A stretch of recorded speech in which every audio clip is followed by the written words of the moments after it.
Olá, queridos amigos, estamos de volta em mais uma semana com o nosso Viver Bem em Cristo, aqui com o ministro do Evangelho, Sérgio Alves, conversando com a gente sobre a Palavra de Deus. Tudo bem? Tudo bem, pastor? Tudo bem, boa noite a todos aí do programa, boa noite a toda a nossa audiência. É uma alegria retornar aqui ao programa e vamos falar novamente aí da Palavra de Deus, porque enquanto não terminar esta era, a gente estiver em vida aqui, temos que falar sempre dessa palavra, porque o próprio Senhor Jesus deixou um recado, né? Ide por todo o mundo e pregai o Evangelho a toda criatura. Então nós não podemos de falar, porque conhecemos aquilo que o homem mais precisa como redenção para a sua vida. Verdade. Então é uma alegria sempre ter essa oportunidade aqui no programa Viver Bem em Cristo, que há muitos anos aí já está no ar. E rogamos a Deus que tudo saia de acordo com os oráculos do Senhor aí hoje. Amém. Por mais que se estenda e se fale, né, da palavra de Deus, é algo que o ser humano, por mais necessidades que tenha, nunca vai deixar de ter essa necessidade intrínseca, né, de buscar a Deus, o Criador, aquele que o fez, né, e que é o que dá sentido, né, à nossa vida. Bem, pastor, então, dentro disso, eu quero já falar um pouquinho, gostaria que o senhor comentasse sobre alguns versículos do livro de Salmos, Salmo 146, que diz o seguinte, do versículo 5 ao 8. Bem-aventurado aquele que tem o Deus de Jacó por seu auxílio, cuja esperança está no Senhor, seu Deus, que fez os céus e a terra, o mar e tudo que neles há, e mantém para sempre sua fidelidade, o que faz justiça aos oprimidos e dá pão aos que têm fome. O Senhor liberta os encarcerados, o Senhor abre os olhos aos cegos, o Senhor levanta os abatidos, o Senhor ama os justos. Então, são tantas coisas aqui, né, que fala referente às coisas que o Senhor faz, né, o nosso Deus, no caso, ele se refere ao Deus de Jacó, não é? Que, na verdade, é o nosso Deus, não é? Esse salmo faz um esclarecimento das boas ações que Deus tem para com todo o ser criado, né? Não só o ser humano, mas para toda a criação. Deus sempre tem benefícios e tem planos de bem-estar, de conforto, de prosperidade para todos os que vão nascer nessa terra, desde o primeiro até o último. O plano de Deus é magnífico e é maravilhoso para gerar uma vida de qualidade para as pessoas.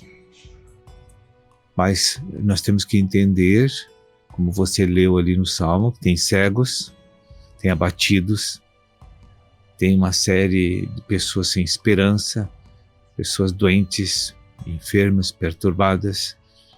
Então, por que isso acontece? Porque quando a pessoa nasce, ela já nasce com a natureza pecaminosa, que herdamos da gênese dos nossos pais, dos nossos ancestrais. E a nossa formação, ela se dá em iniquidade. Nós somos formados no ventre, sim, pela concepção. Ali se une um óvulo feminino, né, que é a casa de barro, que é o corpo, com o gene do masculino, que traz toda a bagagem de natureza caída que o homem tem. Já vem contaminado naquela concepção. E as pessoas não entendem isso. As pessoas acham que se não roubo, não estupro, não assalto banco, que já estão prontas para a eternidade, né? Eu não faço mal para ninguém, nunca agredi uma pessoa, sempre quero ver todo mundo bem. Então, essa moralidade natural, sempre nós, todos que estamos no mundo, queremos, assim, levar esses padrões para Deus e fazer Ele aceitar isso como uma redenção para nossas vidas. Porque como se fosse só essas coisas, não faço isso, isso e aquilo, é o suficiente. O resto, as coisas pequenas, tudo passa, tudo tá certo, né? Tá tudo bem assim, são coisas menores, não vai ter importância, mas não é bem assim, não é? Não é, quando se trata de salvação, não tem a ver com o procedimento pecaminoso, diretamente com o procedimento pecaminoso do homem. Deus está querendo trocar uma natureza em nós. Veja bem, tudo que existe de péssimo, de ruim nesse mundo, de desastroso, vem dessa natureza pecaminosa. É ali que está a origem de todos os males que hoje assolam a humanidade. É ali que a gente hoje está vendo esses absurdos que nós vemos hoje, né? E a gente pergunta, mas como é que o homem foi chegar num estado de consciência pessoal dessa forma? A gente não consegue entender. Com outros seres humanos, com os animais, inclusive, que a gente vê coisas horríveis, não é? Também a própria natureza, digamos assim, animais e até vamos levar para a vegetação, enfim, o clima, todas as coisas, né? Mas principalmente também os animais que são domésticos e outras coisas que a gente vê tanto mal sendo praticado, né? Não só em relação até aos próprios seres humanos, né? Mas parece que é uma coisa geral, assim, isso que eu quero me referir. E essa bagagem natural da natureza humana, ela está carregada de maldade, de coisa boa e coisa ruim. O próprio Deus explica isso. A coisa boa é aquilo que o homem exterioriza para conseguir ser amado e ser notado e respeitado. E a coisa má é porque ele perdeu o controle da moralidade e vai botar para fora tudo que é ruim. Então, nem coisa boa nem coisa má funciona para Deus. Deus quer eliminar as duas e quer colocar dentro do homem uma energia do Espírito de Deus, uma natureza divina que, por conseguinte, dela vai fluir coisas boas para fora do homem. Mas coisas de Deus, não coisas de aperfeiçoamento humano, moralismo humano, o bem humano. Não. É uma vida como Jesus teve aqui na Terra. E essa é o plano, o intento de Deus de fazer fluir através das pessoas que conhecem a verdade e são transformadas por Deus, porque Deus, para arrumar toda essa sujeira que o homem colocou para fora, estabeleceu o sistema do mundo, ele vai precisar fazer isso através de uma intervenção miraculosa divina. Não tem como fazer isso pelo próprio homem hoje. Então ele vai encerrar uma era, né? Vai julgar quem merece ser julgado, vai salvar quem merece ser salvado, segundo a justiça reta e humana, reta e divina, e vai estabelecer um novo sistema de vida na Terra, né? Onde todos, nesse novo sistema, terão que adorar a Deus. Não tem espaço para ímpio nesse mundo mais. Não tem espaço para o homem natural, mas o governo que terá sobre o planeta a partir da próxima dispensação será totalmente divino, de começo até a eternidade. Pois é, então na verdade a gente está buscando, quando busca a Deus para combater essa natureza, nós não estamos buscando o bem nem o mal, e sim uma santificação. Uma santificação. Né? E essa santificação, né, já judicialmente já está resolvida para aqueles que são cristãos. Está pronta. Sim. O que é necessário agora é fazer com que essa justiça que está no espírito humano do crente, do cristão, venha se expandir para permear toda a alma dele. Sim, a alma que é a nossa mente, né? E vontade, as emoções, a vontade que, na verdade, decorre, né, dos pensamentos. Acho que tudo começa lá no pensamento, né, das pessoas. Tudo começa lá. Bem, pastor, nós vamos fazendo um intervalinho, mas já voltamos aí falando sobre este e outros assuntos também, não é, que nós queremos, precisamos compreender. Então, já voltamos com o nosso Viver Bem em Cristo. Viver bem.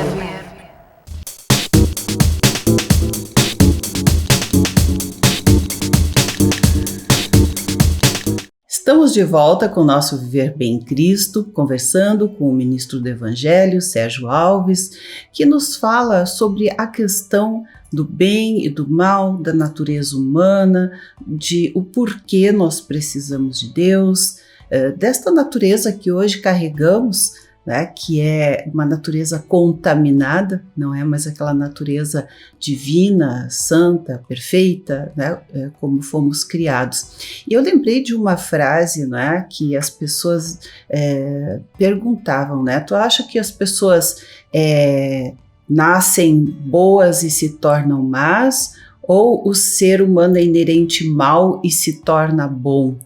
Né? Existe uma pergunta que se faz e as pessoas ficavam pensando, mas eu creio que o senhor já respondeu essa pergunta aí, né, no bloco anterior.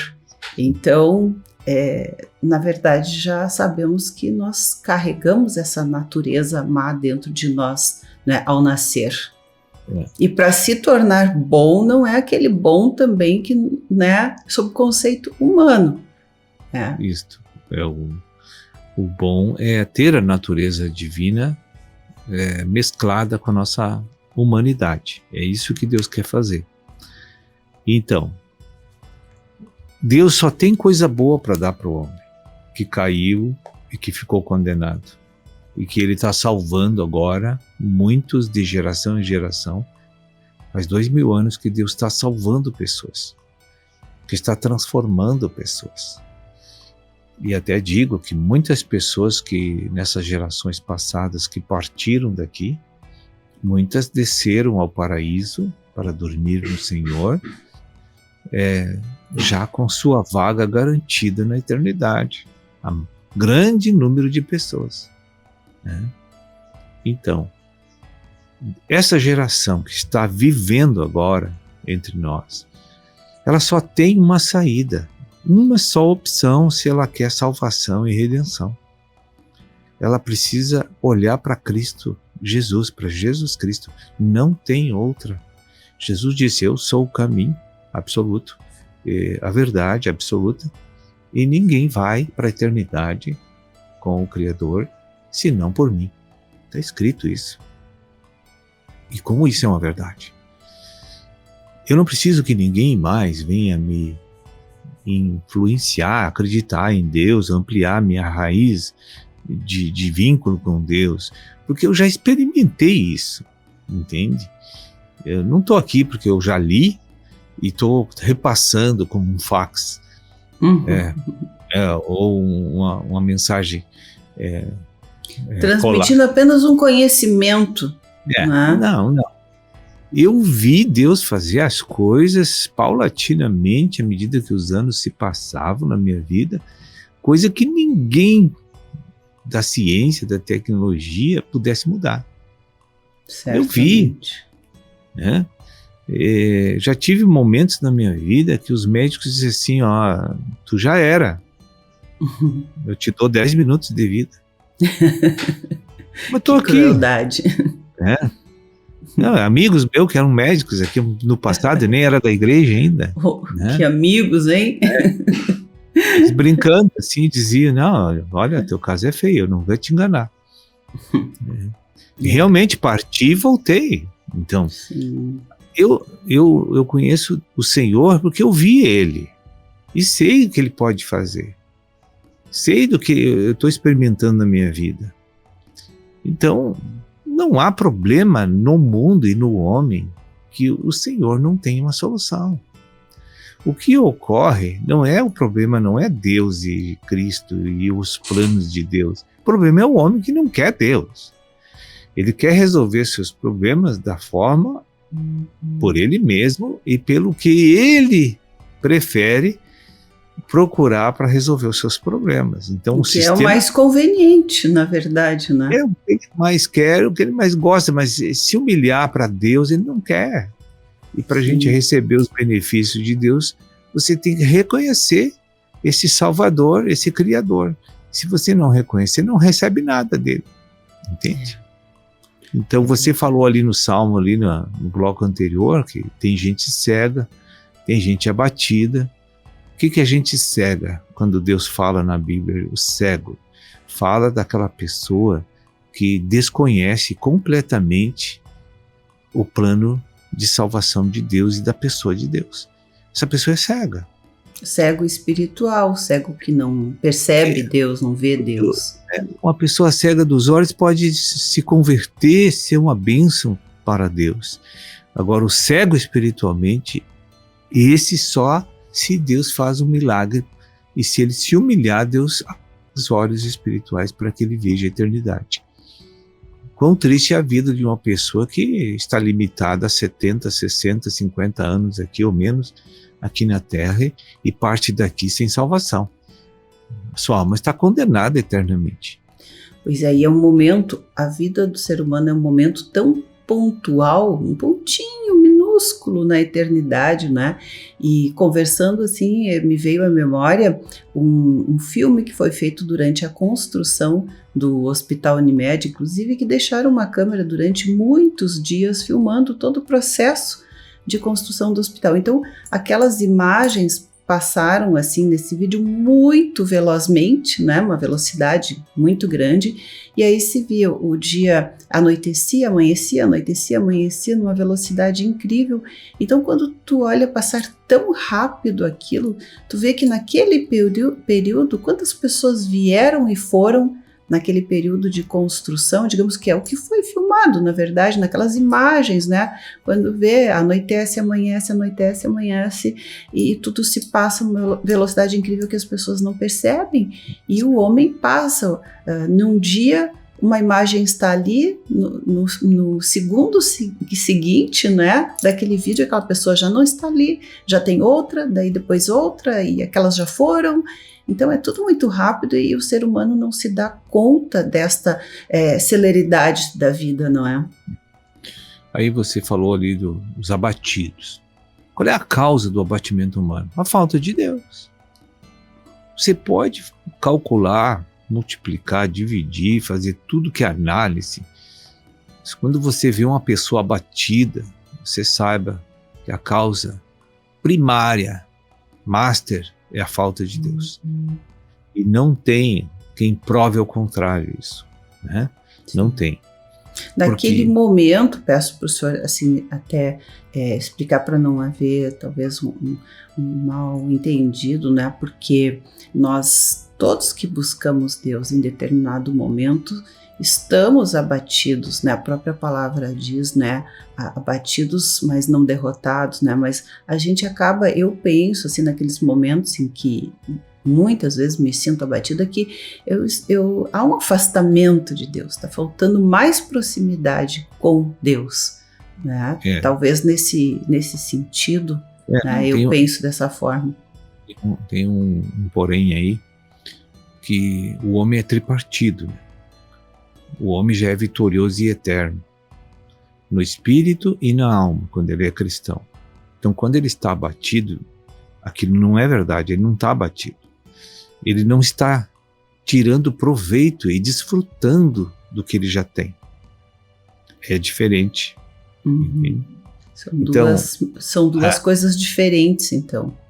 A condição dele, eterna, é vitoriosa e de sucesso, de prosperidade, está tudo certo.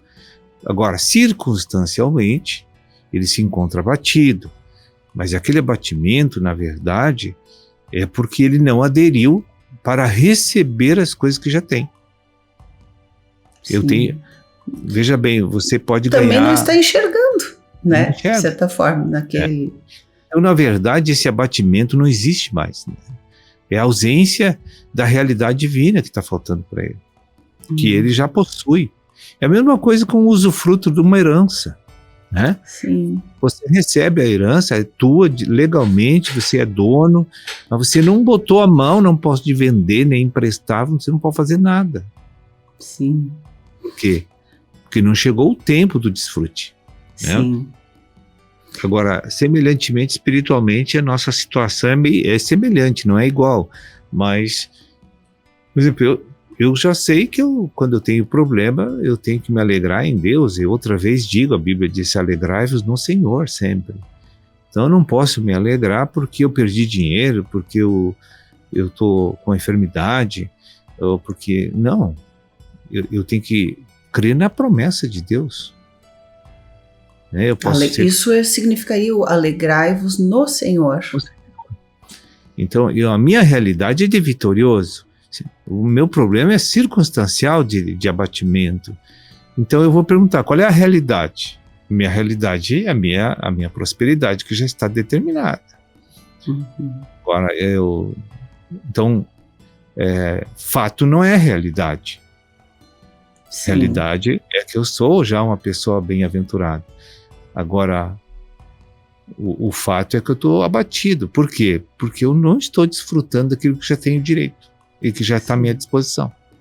Verdade, às vezes está aqui dentro, não é? O tesouro está ali, a herança está ali, mas a gente ainda está olhando para as circunstâncias externas, não é?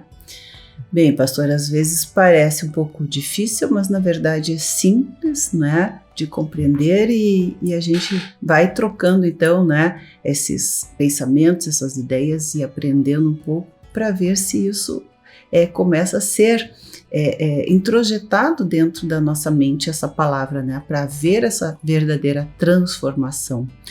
Infelizmente, o nosso programa hoje já, né, chegou ao final, foi muito rápido, mas semana que vem esperamos estar novamente aqui com o senhor falando um pouco mais, né, sobre esses ensinamentos, a palavra de Deus. Muito obrigada. Uma boa noite a todos e voltamos aí, se Deus quiser, semana que vem. O Verbo.